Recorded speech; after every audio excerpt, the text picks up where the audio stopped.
آج کافی سارے لوگوں نے جوائن کیا ہے ماشاءاللہ.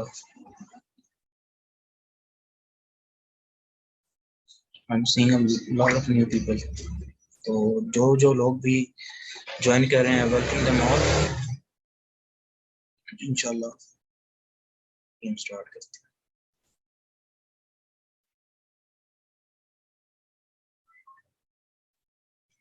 اوکے جی, تو ابھی جو لوگ آتے جائیں گے انشاءاللہ وہ ساتھ ساتھ ایڈ ہوتے جائیں گے. ہم سٹارٹ کرتے ہیں. بسم اللہ الرحمن الرحیم.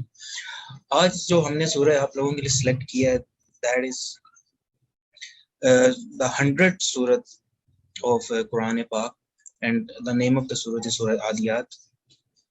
اب یہ جو سورہ ہے یہ نزول کے اعتبار سے مکی سورت ہے اور اس کے مکی ہونے میں اور یا مدنی ہونے میں اختلاف ہے. لیکن اس کا جب ہم متن دیکھیں گے اور جو ہم اس کو پڑھیں گے اور جمہور علماء کی اس میں رائے بھی یہی ہے کہ یہ ایک مدنی صورت ہے, کیونکہ جو مکی صورتیں مکی صورت ہے, جو مکی صورت تھی ان کا ایک خاص پیٹرن تھا, ایک خاص چیز اور پیٹرن وہ فالو کرتی تھیں تاکہ جو بات ہے وہ ایک کلیئر طریقے سے کلیئر میسج چلا جائے اور وہ بات جو ہے نا دل میں اتر جائے. تو یہ صورت بھی آپ دیکھیں گے اسی طرح ایک کلیئر پیٹرن فالو کر رہی ہے اور اپنا میسج ایکسپلین کرنے کے لیے وہی پیٹرن جو ہم لاسٹ صورتوں میں دیکھتے آئے ہیں وہی پیٹرن اس میں بھی منوان فالو ہو رہا ہے. اب اس صورت کے نزول کے حالات کیا تھے, سب سے پہلے ہم یہ ڈسکس کرتے ہیں. یہ صورت جب نازل ہوئی تو عرب قبائل کے یہ حالات تھے کہ ان میں فساد جو ہے وہ شدید طریقے سے برپا تھا. یعنی یہ حالات تھے کہ ایک قبیلہ دوسرے قبیلے کو بس ہر ٹائم لوٹنے کے در پہ رہتا. اکثر یہ ہوتا تھا کہ ایک قبیلہ رات کی جو ہے تاریکی میں اپنے گھوڑے بگاتا تھا اور کسی دوسرے قبیلے پہ حملہ کرتا تھا. اسی رات کی تاریکی کا فائدہ اٹھاتے ہوئے اگلے کو ریئیکٹ کرنے کا موقع ہی نہیں ملتا تھا. وہ اپنی لوٹ گسوٹ جو کرنی ہوتی تھی کر کے اسی رات کی تاریکی میں وہاں سے پھر فرار بھی ہو جاتے تھے. اور اتنے برے حالات تھے کہ لوگوں کو رات کی جو نیند تھی وہ حرام ہو گئی تھی. ہر ٹائم یہی لوگ سوچتے رہتے تھے کہ آج کس طرف سے حملہ ہو. اور ایون کہ جب کوئی رات ان کی سکون سے گزر جاتی تھی تو وہ صبح باقاعدہ اس بات پر خوشی مناتے تھے کہ چلیں جی ایک رات تو سکون کی گزری. اب پھر یہ اس حد تک معاملات خراب تھے, جب بھی کوئی قبیلہ لوٹتا تھا تو وہ صبح وہ ماتم کر رہا ہوتا تھا اور جو دوسرا قبیلہ لوٹنے والا وہ جشن منا رہا ہوتا. لیکن چند ہی دن کے بعد وہ سیم قبیلہ جو کہ جشن منا رہا ہوتا تھا وہ خود لوٹ جاتا. اور عرب خود ان حالات سے بہت شدید تنگ تھے کہ یہ کن چکروں میں ہم پڑ گئے ہیں. ان حالات میں یہ سورہ نازل ہوئی ہے. اب آپ دیکھیے گا کہ اس صورت میں کیسے عرب کے قبائل کو بھی ایڈریس کیا گیا اور پوری انسانیت کو بھی اس صورت میں ڈسکس کیا گیا.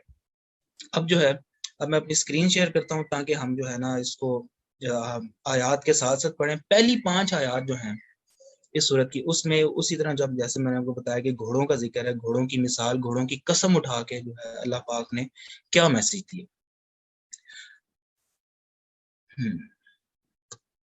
اعوذ باللہ من الشیطان الرجیم بسم اللہ الرحمن الرحیم. والعادیات ضبحا, قسم ہے ان گھوڑوں کی جو فالموریات قدحا اپنی ٹاپوں سے چنگاریاں اڑاتے ہیں, جھاڑتے ہیں. یعنی کہ ان کے نیچے جو ہارس شو لگا ہوا ہوتا تھا وہ کیونکہ میٹل کا ہوتا تھا اور ریگستانی علاقہ تھا, تو جب وہ پتھروں پہ لگتے تھے نا تو رات کی تاریکی میں جب وہ پتھر پہ کوئی لوہا لگتا تو اس سے چنگاریاں نکلتی.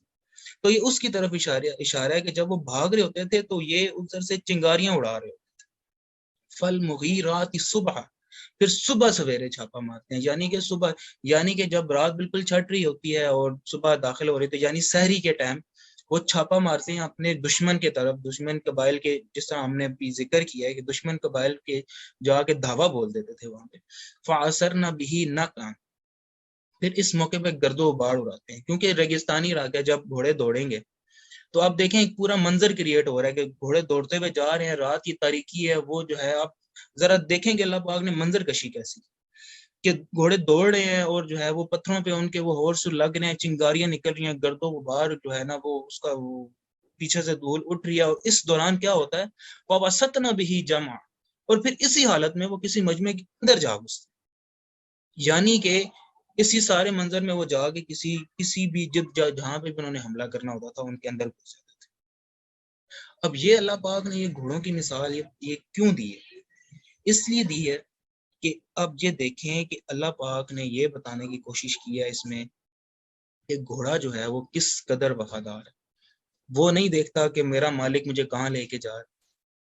جیسے ہی اس کا جو ہے مالک اشارہ کرتا ہے، وہ اسی طرح دیکھیں وہ راکٹ کی طرح نکلتا ہے. جہاں پہ اس کا مالک اس کو جا کہتا ہے وہ چلا جاتا ہے. وہ اپنی جان کی پرواہ بھی نہیں کرتا، اور جان کی پرواہ کیے بغیر صرف اس چارے اور اس پانی کا مان رکھتا ہے جو اس کے مالک نے اس کو ڈالا ہوا. اس چارے کے مان رکھتے ہوئے وہ اپنی جان کی پرواہ بھی نہیں کرتا، دشمن کی صفیں چیرتا ہوا اس کے سینٹر میں چلا جاتا ہے. اور جا کے کیا ہوتا ہے آپ کو سب کو پتا ہے کہ جب بھی جنگوں میں لوگ مرتے تھے تو ظاہری بات ہے گھوڑے بھی مریں گے، اور گھوڑا تو انسان سے بڑا ٹارگٹ ہے. ظاہری بات ہے گھوڑوں کی بھی ٹانگیں کٹتی تھی، وہ بھی تو گھوڑا اپنی جان بچا کے کیوں نہیں بھاگتا تھا؟ اس وجہ سے نہیں بھاگتا تھا وہ اپنے مالک کا وفادار ہوتا، اس چارے کی لاج رکھ لیتا ہے جو کہ اس کے مالک نے اسے ڈالا ہے. وہ کتنا ہی ہوتا ہے، تھوڑا سا چارہ، تھوڑا سا پانی، بس یہی گھوڑے کی زندگی ہے. لیکن اللہ پاک نے اس ایک مثال سے دیکھیں انسان پہ یہ کیسے فٹ کیا. آپ دیکھیے گا خوبصورتی اگلی آیت میں ہمیں پتہ چلے گی. ان الانسان لربہ لکنود، حقیقت یہ ہے انسان اپنے رب کا بڑا ناشکر. یعنی کہ گھوڑے کی مثال لے کے بتایا کہ گھوڑے کی کیسی وفاداری ہے اپنے مالک کے ساتھ، اور پھر انسان جو ہے اس کی کیسی وفاداری ہے، کس لیول کی وفاداری ہے اپنے مالک کے ساتھ. دیکھیں سب کو پتہ ہے، ہم سب یہی کہتے ہیں جی ہاں جی انسان بڑا ناشکر ہے، انسان بڑا ناشکر ہے. اور ایک تو ہوتا ہے نا کہ اس کی رب اپنی اس کی عطا کردہ نعمتوں کا شکر ادا کرنا، ایک ہوتا ہے اس کا فرق کرنا اس سے. اس طرح اب جس کے پاس مال و دولت بہت زیادہ ہے، اس کا کیا ایٹیٹیوڈ ہوتا ہے؟ اور جی میرے باپ دادا کی چھوڑی ہوئی جاگیر ہے، جی میں سیلف میڈ آدمی ہوں، میں کچھ بھی نہیں تھا، میں نے خود اپنی محنت سے یہ سب کچھ بنایا. جس کے پاس صحت ہے اس کو پرواہ نہیں ہے اس صحت کی.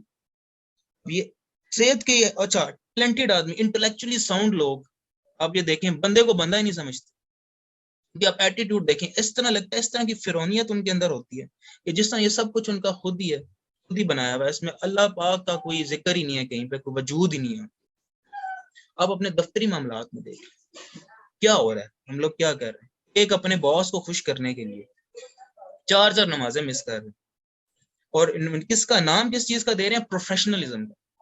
اس پروفیشنلزم کے چکر میں اللہ بھول ہی گیا. ہمیں کوئی پرواہ نہیں ہے کہ اللہ نے کوئی حکم بھی دیا ہوا ہے، کسی مقصد کے تحت زمین پہ بھیجا ہوا ہے. ادھر کچھ آئے تھے کچھ کرنے کے لیے آئے تھے، یہ پیسہ بنانے کے لیے نہیں آئے تھے. ہر بندے کا ایک ہی نعرہ، یار مجھے پیسے دے دو، بس سارے پیسے دے دو. ایک ہی مشن ہے زندگی کا. آپ کو پتہ ہے ابھی یہ جو سیشن ہے، یہ جس گروپ میں ہے نا 70 لوگ ہیں اس گروپ میں. اب دیکھ لیں کتنے لوگوں نے جوائن کیا. لوگوں کو کالز کر کے بلا رہے ہیں.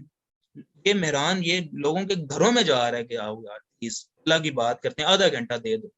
24 گھنٹے ہوتے ہیں 7 دنوں میں، ان 7 دنوں میں سے ایک دن آدھا گھنٹہ مانگ رہے ہیں کہ یار اللہ کی بات کریں. لیکن اللہ کو کچھ سیریس لینے کے لیے تیار ہی نہیں ہے. مطلب کچھ میٹر ہی نہیں کرتا اللہ ہمارے لیے. ابھی آگے جب جا کے ہم قیامت کی آیات پڑھیں گے تو رونگٹے کھڑے ہو جائیں گے. غور سے سنیے گا وہ بات، اس میں اللہ کہہ رہا کیا اور کون میں بات کر رہا. اگلی آیت کی طرف چلیں. وَإِنَّهُ عَلَىٰ ذَلِكَ لَشَهِيدٌ، اور انسان خود اس پہ گواہ ہے. اس کا کیا مطلب ہے کہ انسان کو پتہ ہے وہ کیا کر رہا ہے. دل کے اندر سے آواز آ جاتی ہے بھائی یہ جو ہو رہا ہے یہ ٹھیک نہیں ہو رہا. آپ کسی بھی جائیں، کسی راشی سے پوچھیں جو رشوت لیتا ہو، اس سے پوچھ لیں ہاں جی استاد جی کیوں لیتے ہو؟ وہ یار مہنگائی کدھر چلی گئی ہے، کسی کے بجلی کا بل بہت زیادہ آ گیا، کسی کے بچوں کی فیس بہت زیادہ ہو گئی ہے. اس وجہ سے انہوں نے چھوٹے چھوٹے اپنے بہانے بنائے ہوئے ہیں. اس بہانے میں کر کے اللہ کی ہر احکام کو چیلنج کر رہے ہیں. یہ آپ اندازہ لگائیں، جتنا مرضی یہ اس بات کو سپریس کر لینا ہم، یہ ہماری اندر کی آواز ہے. یہ ہمارے اندر سے آوازیں آتی، جیسے ہی ہم گناہ کی طرف جاتے ہیں اندر سے آواز آتی ہے. یہ نیچر کا چیک لگایا ہوا ہے ہمارے اوپر. جس طرح آڈٹ میں ہوتا ہے نا انٹرنل کنٹرولز، اس طرح یہ بھی انٹرنل کنٹرولز ہیں ہمارے. آواز کرتے ہیں بھائی، الارم بجتا ہے باقاعدہ کہ بھائی یہ جو کرنے جا رہا ہے غلط ہے. انسان کی مرضی ہے، اس کو سپریس کرے جتنا مرضی. ایک ٹائم آتا ہے پھر وہ آوازیں آنی بند ہو جاتی ہیں. اس کے لیے میں آپ کو نبی پاک کی ایک حدیث سنا. نبی پاک نے فرمایا کہ مومن کے لیے گناہ ایسا ہی ہے کہ جیسا اس کے سر پہ کوئی پہاڑ لا کے رکھ دیا گیا. لیکن منافق کے لیے گناہ ایسا ہے کہ ناک میں مکھی بیٹھی اور اس نے اڑا دی۔ آپ اندازہ لگائیں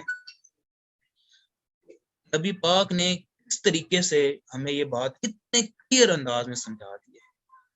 انسان کیا کر رہا ہے، اس طرح کا ناشکر ہے، اور انسان کو پتہ ہے کہ وہ غلط کر رہا ہے۔ ہر بندہ اپنے اپنے قربان میں جھانک کے دیکھ لے کہ وہ ان دونوں میں سے یہ جو مومن اور منافق والی کیٹیگریز بتائی ہیں نبی پاک نے، اس میں کس جگہ پہ کھڑا ہے، اس کو خود ہی اس کا ضمیر جواب دے دے گا۔ استاد جی ادھر کھڑے ہو۔ اب اگلی آیت میں دیکھیں، اللہ پاک فرما رہے ہیں اس کی وجہ، یہ اس کا اللہ پاک نے ہمیں خود ہی روٹ کاز انالیسس کر کے دے دیا ہے کہ یہ جو تم کر رہے ہو یہ کیوں کر، وَإِنَّهُ لَحُبِّ الْخَيْرِ لَشَدِيدٌ، اور وہ مال اور دولت کی محبت میں بری طرح مبتلا ہے۔ ایسے سارے پیسے دے دو، بچتا ہی نہیں انسان۔ صورتوں میں آپ حدیث سنائی تھی نا کہ نبی پاک نے فرمایا تھا کہ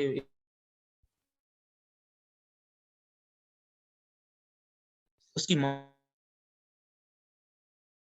دیکھ لیں، نبی پاک نے خود کے نا شہداء کے قبرستان میں گئے اور ان کی دوبارہ نماز جنازہ پڑھائی، اور اس کے بعد انہوں نے وہاں پہ جو ہے نا ایک ارشاد فرمایا اپنے اصحاب سے، انہوں نے کہا کہ میں تمہارا پیش رو ہوں، میں اپنے حوض کوثر کو ابھی بھی دیکھ، تمہارے بعد مجھے تم سے یہ گلہ نہیں ہے، یہ خطرہ نہیں ہے کہ تم شرک میں پڑ، لیکن اس بات کا خطرہ ہے کہ تم دنیا کی مال و دولت کی محبت میں پڑ جاؤ گے اور پھر ایک دوسرے کو قتل کرو، پھر جس طرح کی اگلی امتوں نے کیا، پھر تم بھی اسی طرح تباہ و برباد کر دیے جاؤ گے جس طرح اگلی امتیں کر دی گئی۔ دیکھ لیں کیا ہو رہا ہے، تباہ و برباد ہیں یا نہیں، سب کو پتہ ہے مسلمان اس ٹائم کس حالت میں کھڑا ہے۔ ہمارا مسئلہ یہ ہے نا کہ ہمارا جو رسک کا کانسیپٹ ہے نا وہی کرپٹ کر دیا ہے۔ رسک کی جیسی بات ہوتی ہے ذہن میں فوراً سے کلک ہوتا ہے پیسے، وہ بھائی پیسے نہیں ہے رسک۔ رسک کا مطلب ہے یہ جو ابھی ہم سیشن سن رہے ہیں نا، اٹیک نہیں آ رہا کر کے بیٹھ کے سیشن سن کے جا کے سو جائیں گے، یہ رسک ہے، صحت رسک ہے، ماں باپ کے ساتھ گزارا گیا ایک ایک لمحہ رسک ہے، جو آپ کی اولادیں ہیں یہ آپ کا رسک ہے، یہ ساری چیزیں جو اللہ پاک کی نعمتیں ہیں جن کو آپ انجوائے کر رہے ہیں بغیر اس کا شکر ادا کیے، یہ رسک ہے۔ لیکن نہیں، صرف پیسے چاہیے۔ ہاں بھی بات آتی ہے نا رزق کی، یہ نبی پاک کی یہ والی حدیث، میں آپ کو ایک اور حدیث سنا، نبی پاک نے فرمایا کہ وہ وقت دور نہیں ہے جب مومن اس طریقے سے ایک دوسرے کے ساتھ تمہاری جو امتیں ہیں وہ پیش کریں گی جس طرح کھانے پینے کی چیزیں پیش ہو۔ پوچھنے والے نے پوچھا یا رسول اللہ اس وقت ہماری تعداد کم ہوگی؟ نے کہا نہیں، تمہاری تعداد کم نہیں ہوگی لیکن تمہارے دلوں میں وہن آ جائے۔ تو پھر پوچھنے والوں نے پوچھا کہ یہ وہن کیا چیز ہے؟ نبی پاک نے فرمایا وہن ہے کہ دنیا کی محبت اور موت کا ڈر۔ ابھی مجھے بتائیں نا کس کو 1000 سال کی عمر نہیں چاہیے؟ ہزار سالوں کی دعائیں کرتی ہیں ہماری مائیں ہمارے لیے، اور مال کی بات آتی ہے تو سارے پیسہ بھی چاہیے، 1000 سال کی زندگی بھی چاہیے، مقصد یاد ہی نہیں ہے جس کے لیے آئے تھے۔ اور جب بھی کسی کہیں بیٹھتے ہیں، جب بھی بہادری کی مثال دی جاتی ہے، ہمیں خالد بن ولید کے پھر قصے سنائے جاتے ہیں۔ خالد بن ولید تو وہ شخص تھے کہ انہوں نے وہ حملہ کرنے گئے تھے، وہاں پہ انہوں نے کیا بات کی تھی سب کو پتا۔ میں تمہارے ساتھ ایک ایسی جماعت کو لایا ہوں کہ تمہیں اپنی زندگی سے محبت ہے، انہیں اپنی موت سے محبت ہے۔ آج وہ مسلمان مر گئے ہیں؟ نہیں بھائی، اسی دنیا میں اور اسی یہ نبی پاک کی حدیث ان پہ فٹ آ رہی ہے کہ بھائی بہن میں ایسا۔ اچھا پھر جی جب امال کی بات آتی ہے تو ابو بکر صدیق یاد آ جاتے ہیں۔ بھائی کتنا ایک پیسہ تھا ابو بکر کے پاس، ذرا مجھے بتائیں، 3 درہم لے کے وہ شخص فوت ہو گیا، یہ اس کی کل کائنات تھی۔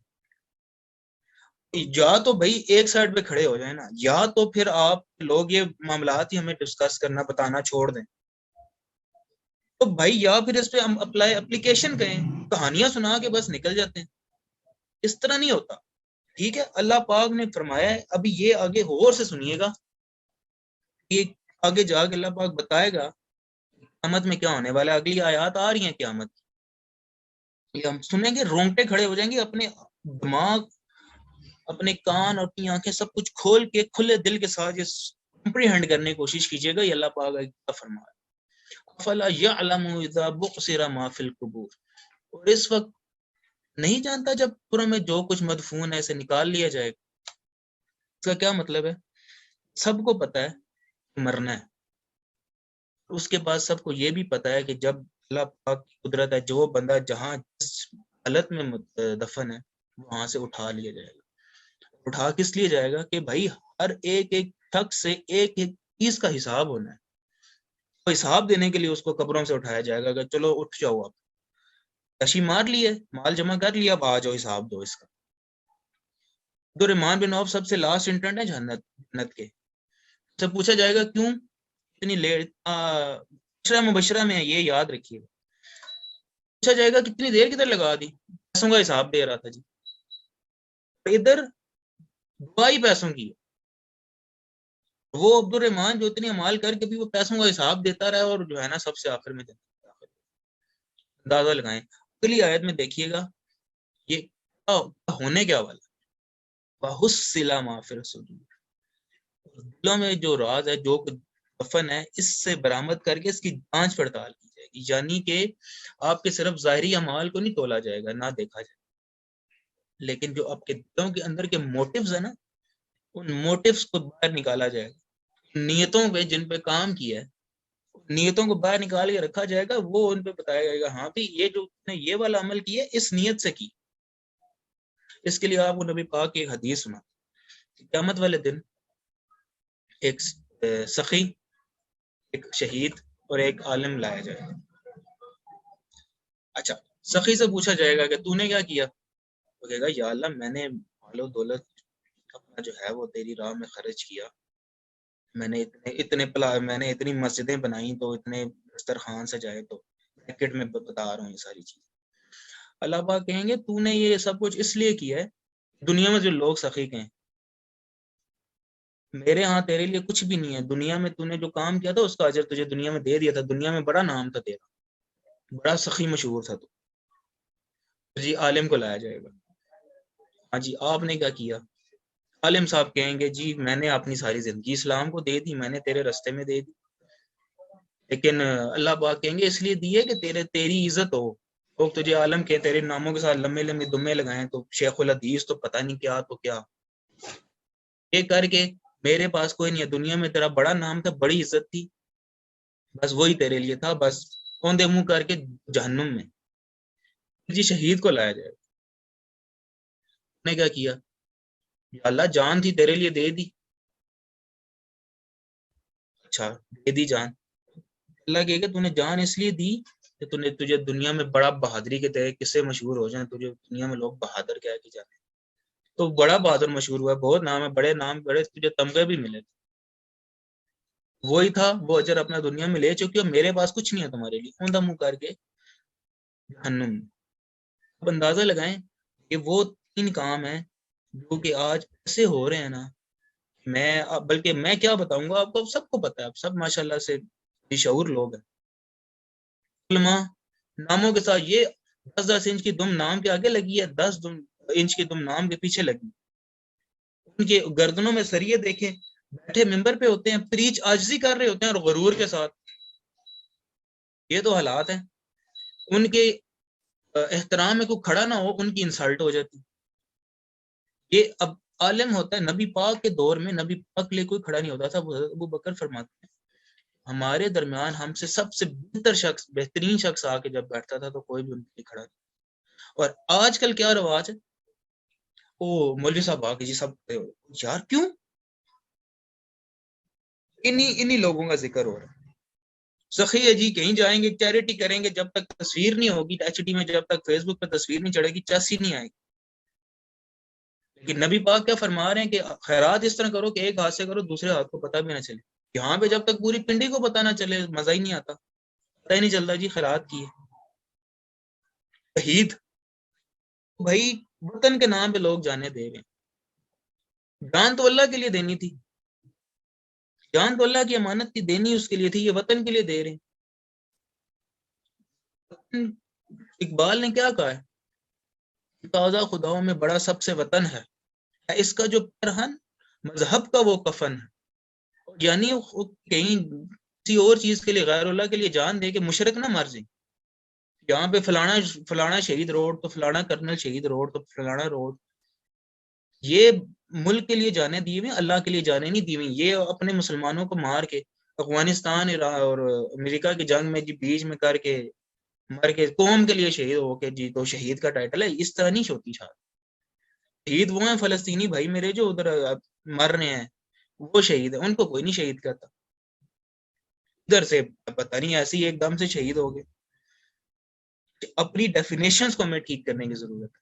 اور یہ وہ لوگ ہیں جنہوں نے کچھ تو کیا تھا دنیا میں اور آپ وہاں پہ سٹینڈ کرتے ہیں. ہمارے سے تو پتہ نہیں اللہ کلام بھی کرے گا، کوئی کسی قسم کی ایفرٹ ہی نہیں. اسی لیے سب کے ابھی اس صورت کی وساست سے میں آپ سے کہہ رہا ہوں بھائی، ابھی آپ لوگ پریکٹیکل لائف میں ہیں، اسلام کے لیے بھی اتنی ایکٹیویزم شو کریں جتنی جابس کے لیے کرتے ہیں، جتنی باسز کو خوش کرنے کے لیے کرتے ہیں. کیونکہ ایک بات ذہن میں رکھ لیں بھائی، مرنا ہے، ساری زندگی کے لیے نہیں آئے، مرنا ہے. غور سے سنیں، فیڈ کرے اپنے دماغ میں، جب بھی الٹی سیدھی اس طرح کی حرکت ہو نا، مرنا ہے. صرف دو لفظ جو ہے نا ہماری جو ہے نا کمرے سیدھی کرنے کے لیے بہت، کوئی بہانہ ہی نہیں رہتا اس کے بعد. اور یہ والی اس کے بعد ہم اگلی آیت میں دیکھتے ہیں اللہ پاک کیا فرماتے ہیں. اللہ پاک کہتے ہیں ان ربہم بہم یومئذ لخبیر، یعنی کہ اس دن ان کا رب خوب باخبر ہوگا. خوب باخبر ہونے سے کیا مطلب ہے کہ اس دن سوائے انصاف کے اور کچھ بھی نہیں ہونا. اس دن کا جیسا انصاف ہے ویسا انصاف ہم سوچ بھی نہیں سکتے. کیونکہ اللہ پاک نے کیا کہا ہے کہ صرف ظاہری اعمال پہ نہیں، ہم اندر کے موٹیوز پہ بھی بات کریں گے. ان سے ایچ ڈی امیج میں دکھائیں گے کیا کرتے رہے، اور کے ڈسپلے، نیٹ کے ڈسپلے، ٹھیک ہے، سب کچھ سامنے فلم چل رہی ہوگی. کوئی بہانہ ہی نہیں بچے گا، کوئی تقریر لمبی لمبی کام نہیں آئیں، کوئی فنکاریاں کام نہیں آئیں، کوئی زبان کی چرب زبانی کام نہیں آئے. یہاں پہ بھی جب آپ یہ دیکھیں ان عدالتوں میں بھی جب ہوتا ہے نا کوئی بھی کیس وغیرہ سننے ہوتا ہے، تو اس میں کیا بات ہوتی ہے کہ وہ جرم کے پیچھے چھپا ہوا موٹیو دیکھتے ہیں. اللہ پاک بھی کیا کریں گے، جو اچھے نیک عمل بھی کیے ہیں نا اس کے پیچھے چھپا ہوا موٹیو دیکھیں گے. بھائی کس موٹیو سے کیا ہے یہ، اس کو اللہ پاک کہہ رہا ہے کہ اس دن تمہارا رب خوب باخبر ہو. ایک مثال اس کی آپ یہ بھی لے سکتے ہیں کہ خوب خبر لے لے گا سب کی، کون کتنے پانی میں تھا، کس نے کیا کیا کیا ہے، اللہ پاک سب کی خبر لے لے گا. پھر وہ انصاف کرے گا، پھر جنت کی، اور وہ جسے نہیں کہتے چھانٹی ہو جائے گی، جہنمی اور دوست جو ہے نا جنتی سارے سائڈ پہ ہو جائیں گے، اپنی اپنی ٹھکانوں پہ اللہ پاک ان کو پہنچا دے.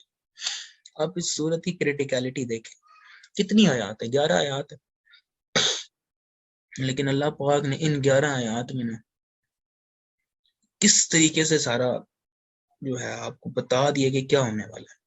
اور آپ یہ دیکھیں، ہم جب بھی یہ صورت کو تیار کر رہے ہوتے ہیں، جب بھی کوئی بھی ذرا سی کریٹیکل آیت ہم ڈسکس کرنے لگتے ہیں تو ہمیں حدیث مل جاتی ہے.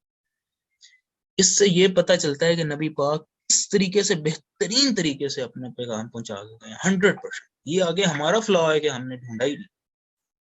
ہر کریٹیکل چیز پہ آپ کو نبی پاک کی ایک آیت ملے گی، اور جو آج منو ان پوری ہو رہی، ایسے لگتا ہے کہ وہ بات ہی میرے ساتھ کر کے گئے، ایڈریس ہی مجھے کر کے. اللہ پاک کی آیات پڑھیں، ایسے ابھی یہ صورت پڑھ کے نہیں لگا کہ ہمارے لیے لکھی گئی ہے، کہ آج کے انسان کے لیے لکھی گئی. ان کانٹیکٹ دیکھیں تو ایسا لگتا ہے کہ عرب کے قبائل ڈسکس ہو رہے ہیں، لیکن پڑھیں تو ایسا لگتا ہے ہم ڈسکس ہو رہے ہیں. یہ خوبصورتی ہے قرآن کی، اور اس قرآن کو ہم نے کیا کیا ہے، پیٹھ کے پیچھے رکھا ہوا ہے. اس حال ثواب کے لیے ہے، بس ذرا سا کوئی مسئلہ لگے بازی یاسین کا ختم دلا دو، ٹھیک ہے. تو یہ اس کو ہمیں سوچنے کی بالکل ضرورت ہے کہ ہم کس ڈگر میں جا رہے ہیں.